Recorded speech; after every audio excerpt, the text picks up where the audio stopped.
ఈ ఈ మొత్తం ఈ విద్యుత్ సంస్థలని నిండా ముంచేసి లాస్ట్ 10 ఏళ్ళుగా ఇప్పుడు కూడా పెద్దగా దాన్ని ఏం పైకి తీసుకొచ్చిన పరిస్థితి ఏం కనబడతలేదు.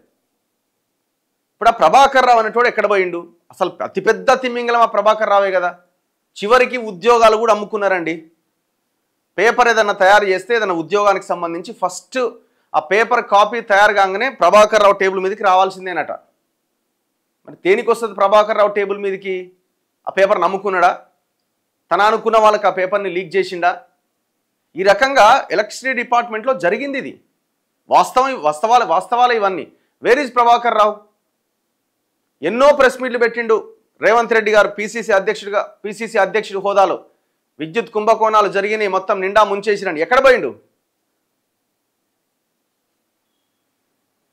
అంటే అధికారులే ఆయా నాయకులను గెలిపించుకోవడానికి విరాళం ఇచ్చే పరిస్థితిలోకి వచ్చిర్రంటే ఎక్కడ పోతుందండి తెలంగాణ? 300 మంది ఉన్నారట డిపార్ట్మెంట్లో. ఇదేమైనా తేలుతుంది అనుకుంటున్నారా? ఏమి కాదు. ఇది అంతా ఎన్నో ఇది అది పేపర్లో వచ్చింది, వార్త అయిపోయింది ఆడికే.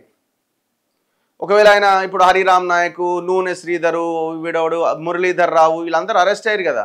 4 రోజులు విచారణ, జైలుకు పోయారు, వస్తారు, అయిపోయింది.